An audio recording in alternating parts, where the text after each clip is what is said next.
afternoon. This is Bob from BD on Monday the 14th. What's grabbing the eyeballs for me today? What's grabbing the headlines? Nothing in any newspaper except what I saw in Indian Express for all those who are lucky to get it. It says China watching, President, PM, key opposition leaders, cabinet, CMs, Chief Justice of India. The list goes on. And it's a report by P. Vaidyanathan Iyer. J. Mazumdar says China ducks response, website pulled down after Express sends question. Also says J. Mazumdar on list, Chief of Defense Staff, Military, Science, top brass. Then it says what is hybrid warfare? Why data they collect? Why cause for concern? Range of targets, sweep of electronic data, its end use underlines surveillance threat.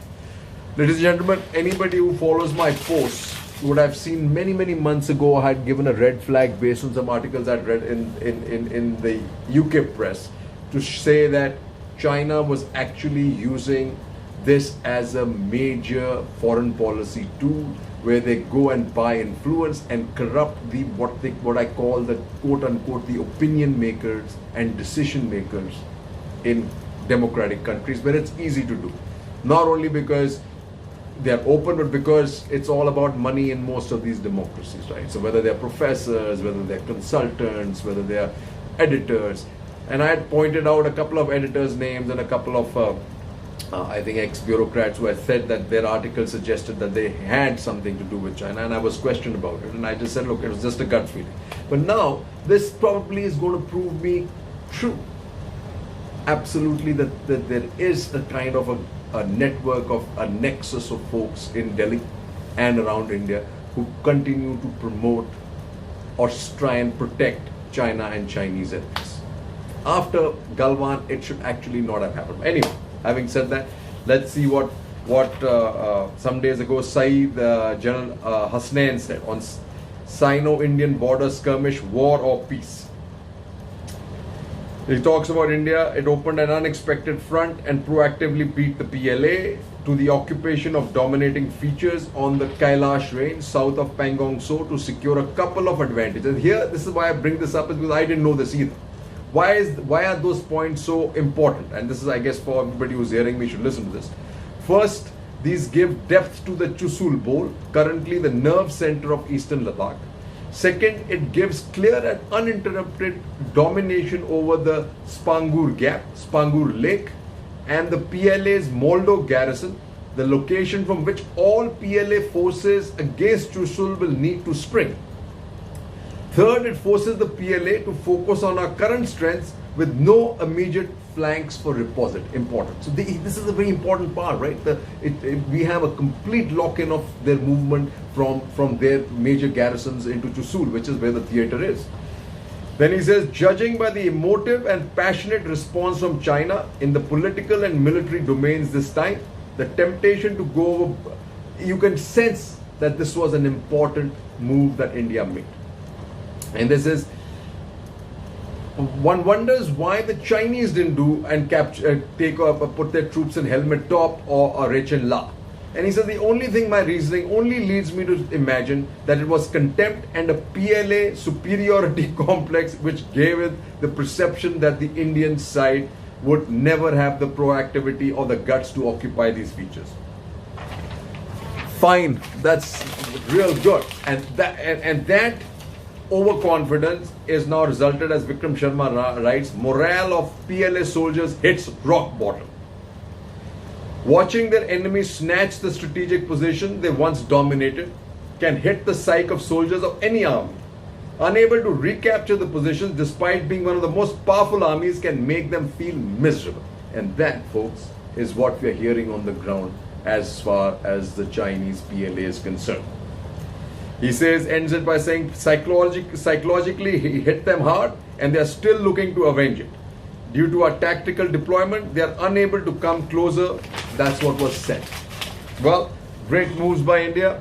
So, as I always worry about China, there's a small note by Dipanjan Rao Chaudhary. India-China escalation can be misused by outside powers. Russian deputy envoy. You know, his feel-good whole thing about Russia is unraveling faster than both Sergei Lavrov and the ambassador here and this deputy ambassador. They played a dirty game with India.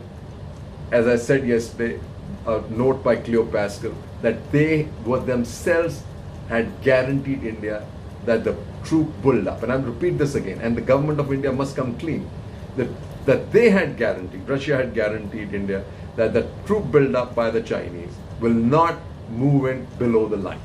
And it did. I'm not sure what face they have to say all these things to us, and I don't know what face we have to believe that. But that's India, right? Then you have this other one, India obsessed with Pakistan's terrorism. This is a losing game, folks. There's law of diminish, there's no returns.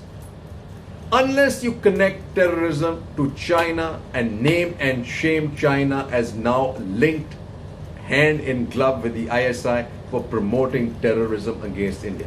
Till then, you can keep shouting Pakistan, Pakistan, because it serves our domestic audience for narrow domestic reasons and politics. But the real McCoy, whether it's terrorism or separatism in the northeast, or whether it is in Pakistan and Kashmir, the fountain of money is China. So beware.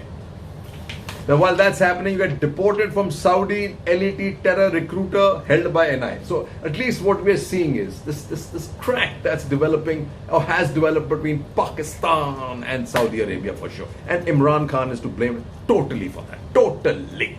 I mean, if there was a dunce prime minister, it's probably him. He's lost one of his biggest benefactors he's basically cut his nose to spite his face. But then that's up to him, right? Then the Chinese, there's an article says Chinese military says US is biggest threat to world peace. Oh, people sitting here don't think so, folks. And the Chinese shouldn't say that either. The biggest threat to peace is China. Delusional Xi is what is the biggest threat for peace currently. It's not at all the United States. And there's another article here that says China calls US biggest threat to world peace. The same bull, but I am not buying it. But while that's happening, you see what's the United States up to. It says US unleashes drone armada to confront China. The US Navy is planning to run its first unmanned war games in the Pacific next year, using warships without crews along with underwater drones and pilotless aircraft. This will be phenomenal.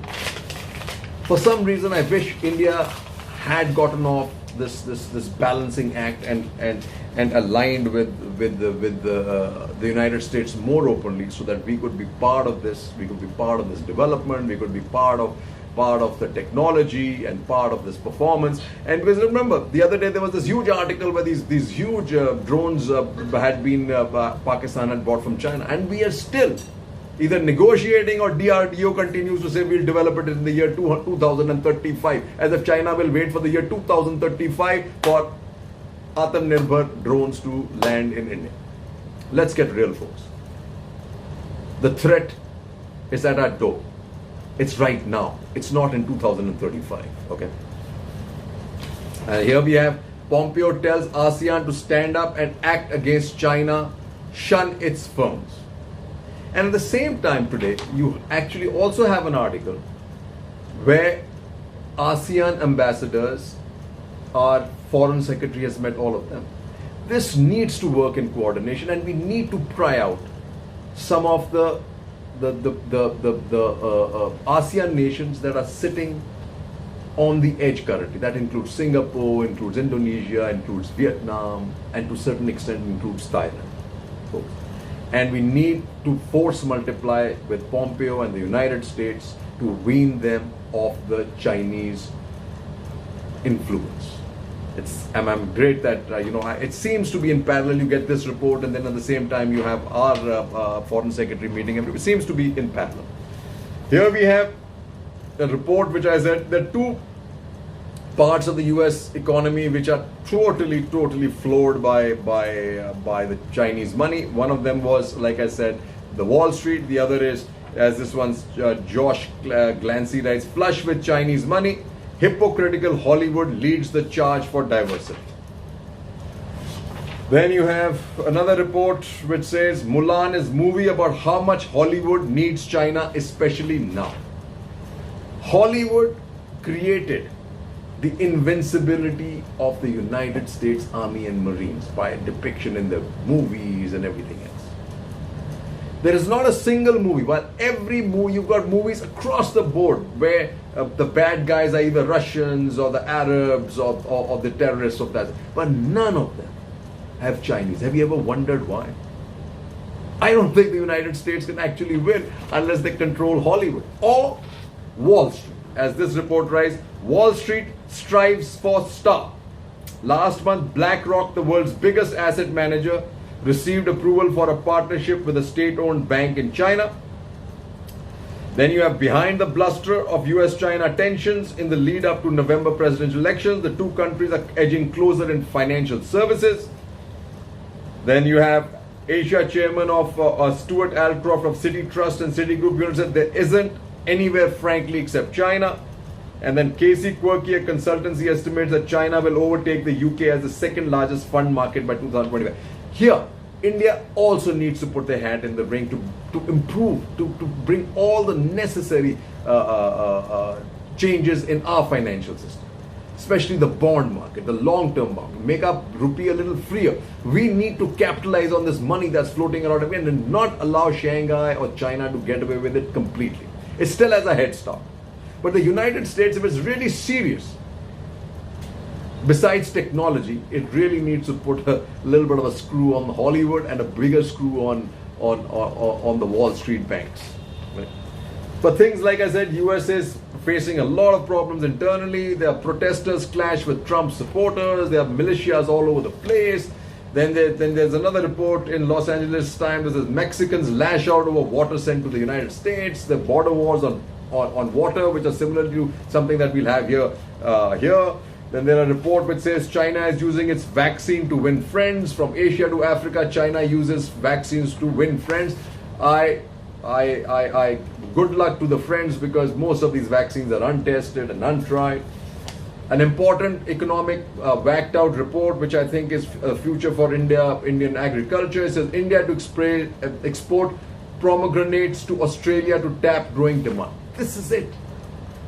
We can do agricultural deals on our terms with all these Western countries. You just have to pick what you want to trade. There will be some collateral damage, maybe wheat, maybe chicken, right? Maybe milk, but not to the extent we think. The advantages for our agricultural sector are far, far greater.